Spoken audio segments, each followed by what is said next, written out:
നമസ്തേ. മറ്റൊരു വീഡിയോയിലേക്ക് എല്ലാവരെയും സന്തോഷപൂർവ്വം സ്വാഗതം ചെയ്യും.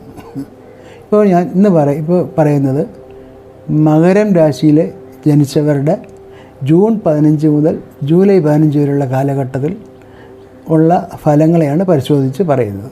അത് മകരം രാശിയിൽ വരുമ്പോൾ ഉത്രാടത്തിൻ്റെ 1/4 ഭാഗം വരും, തിരുവോണം വരും, ആവിട്ടത്തിൻ്റെ ആദ്യത്തെ അരഭാഗം വരും. ഇത്രയാണ് അതിൽ വരുന്നത്.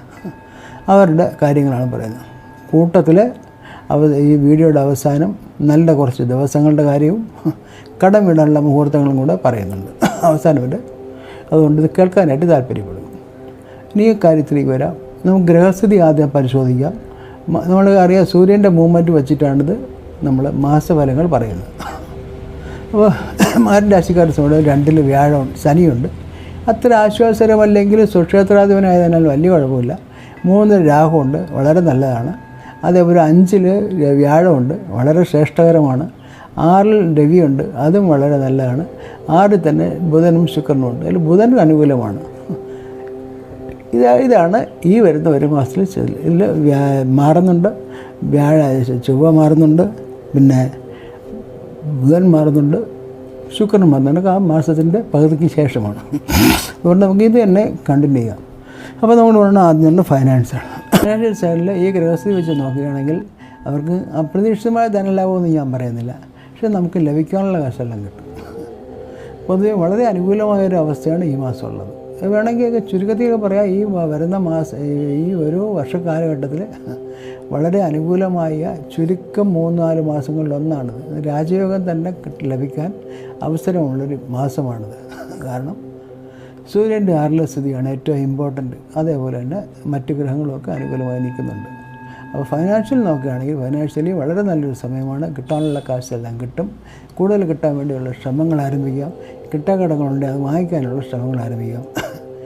ചെറിയ തോതിൽ റിസ്ക് എടുക്കുന്നതൊന്നും യാതൊരു തെറ്റുമില്ല. ചിലപ്പോൾ നമ്മളെന്തെങ്കിലും 8-ാം ഭാവാധിപനായ രവിയാണ് 6-ൽ. ചിലപ്പോൾ നമ്മൾ അങ്ങോട്ട് വല്ല ഗിഫ്റ്റെല്ലാം കൊടുക്കേണ്ടി വരും കിട്ടാനുള്ള കാശിന്. അത് കൊടുത്താലും തെറ്റൊന്നുമില്ല.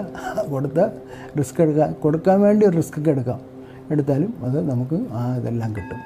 അതുപോലെ തന്നെ പ്രൊഫഷണൽ മാറ്റേഴ്സിന്, ബിസിനസ്സുകാർക്ക്, തൊഴിൽ അന്വേഷിക്കുന്നവർക്ക്, തൊഴിൽദായകർക്ക്, സർക്കാർ ഉദ്യോഗസ്ഥർക്ക്, ഡോക്ടേഴ്സിന് തുടങ്ങിയ എല്ലാ പ്രോജക്റ്റ് വർക്കേഴ്സ്, പ്ലാനിങ് മെമ്പേഴ്സ്, അവർക്കെല്ലാം വളരെ അനുകൂലമായ സമയമാണ്. അവരുടെ കാര്യങ്ങൾ അവർക്ക് ചിലപ്പോൾ ഒരു അവാർഡ്, പ്രമോഷൻ, ഇഷ്ട സ്ഥലത്തേക്കുള്ള സ്ഥലം മാറ്റം, ഒരുപാട് അങ്ങനെയുള്ള പാരിതോഷികങ്ങളെല്ലാം കിട്ടാനുള്ള എല്ലാ അവസരമുണ്ട്. അതൊക്കെ യൂട്ടിലൈസ് ചെയ്യുക. വളരെ അനുകൂലമായൊരു മാസമാണ്. അതുകൊണ്ട് ഇത് ശരിക്കും മുതലെടുത്ത് മുമ്പോട്ട് പോകുക എന്നാണ് എനിക്ക് പറയാനുള്ളത്. നമുക്ക് പൊതുവേ ഈ മകരം രാശിക്കാർക്ക് ഈ വർഷം വലിയ കുഴപ്പമില്ല. എങ്കിലും ഇത് വളരെ നല്ല ഒരു സമയമാണ്. അതുകൊണ്ട് അത് മുതലെടുത്ത് കൊണ്ടുപോവുക. ഫൈനാൻഷ്യലി ഓക്കെയാണ്, പ്രൊഫഷണലി ഓക്കെയാണ്. പിന്നെ എന്താണ് നോക്കുന്നത്? IT വർക്കേഴ്സ്, ചാനൽ എല്ലാവർക്കും വളരെ പ്ലാൻ ചെയ്യുന്നവർക്കെല്ലാം നല്ലതാണ്. അത് വിദ്യാർത്ഥികൾ, ഫാമിലി ദമ്പതികൾ, അവരവരുടെ ചിരകാല അഭിലാഷങ്ങളോ അല്ലെങ്കിൽ ഒരു ടൂറൊക്കെ പോകാനോ അല്ലെന്നുണ്ടെങ്കിൽ അവർ തമ്മിൽ സ്നേഹങ്ങൾ കൂടുതൽ കൂട്ടിയുറപ്പിക്കാനൊക്കെ പറ്റിയ സമയമാണ്.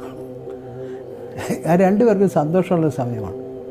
അല്ലെങ്കിൽ ഈ രാശിക്കാർ മറ്റവർക്ക് കൂടുതൽ സന്തോഷം കൊടുക്കണം. വിട്ടുവീഴ്ചകളൊക്കെ ചെയ്തിട്ട് അവരെല്ലാം കൊണ്ട് ഭാര്യ അല്ലെങ്കിൽ ഭർത്താവിനെ കൊണ്ട് കറങ്ങുകയോ അവരുടെ എന്തെങ്കിലും ഗിഫ്റ്റുകളൊക്കെ വാങ്ങിച്ചു കൊടുക്കുകയോ വീട്ടിലേക്ക് ആവശ്യമായ സാമഗ്രികൾ കൂടുതൽ മേടിക്കുകയോ പുതിയ കാറോ ഫ്രിഡ്ജോ വാഷിംഗ് മെഷീനൊക്കെ പെണ്ണുങ്ങൾക്ക് ആവശ്യം വാങ്ങിച്ചു കൊടുക്കുക. ലേഡീസും അതേപോലെ ഭർത്താക്കന്മാർ ഇഷ്ടപ്പെടുത്താനുള്ള കാര്യങ്ങൾ ചെയ്യുക. അത് ചെയ്യാനുള്ള സാഹചര്യം നമുക്ക് വന്നു ചേരും, ഉണ്ടാകും എന്നാണ് ഈ ഒരു മാസം നമുക്ക് ഇതിനകത്ത് കാണുന്നത്. അതുകൊണ്ട് അത് ആ രീതിയിൽ തന്നെ കൊണ്ടുപോവുക. അതുകൊണ്ട് പ്രേമിക്കുന്നവർക്കും കപ്പിൾസിനും ഒക്കെ ഒരു അനുകൂലമായ സമയമാണ്. സ്റ്റുഡൻസിന് നന്നായിട്ട് പ്ലാൻ ചെയ്ത് മുമ്പോട്ടുള്ള പദ്ധതികൾ തയ്യാറാക്കാൻ പറ്റും. ഫ്യൂച്ചർ പ്ലാൻ ചെയ്യാൻ ഏറ്റവും നല്ല മാസമാണിത്.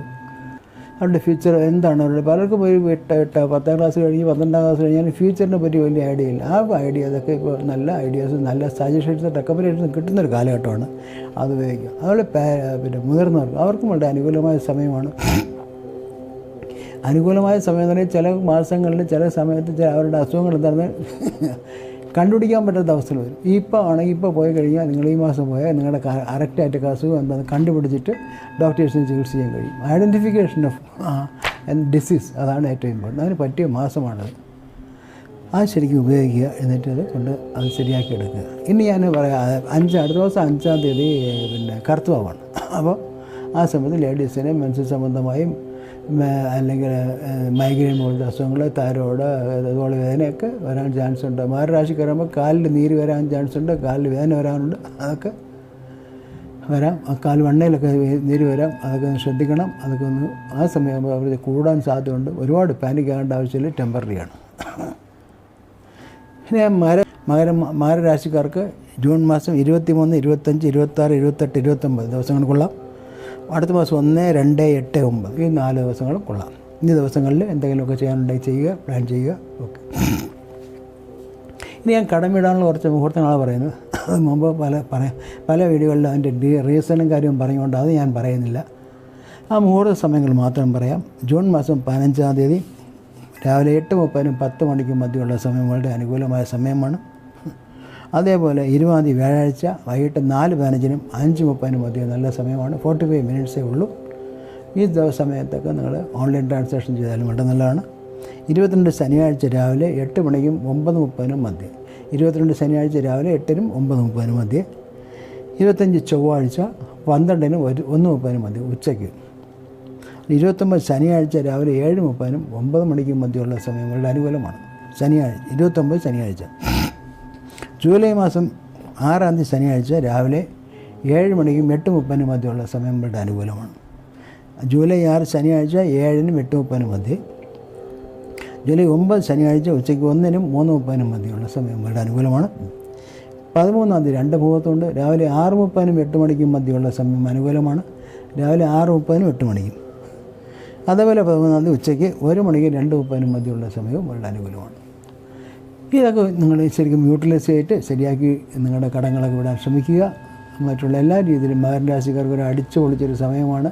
അവർക്ക് രാജയോഗപ്രദമായൊരു മാസമാണ്. അത് ശരിക്കും ഉപയോഗിക്കുക എന്ന് പറഞ്ഞുകൊണ്ട് എല്ലാവർക്കും എല്ലാ ആശംസകളും നേർന്നുകൊണ്ട് നിർത്തുന്നു. നന്ദി, നമസ്കാരം.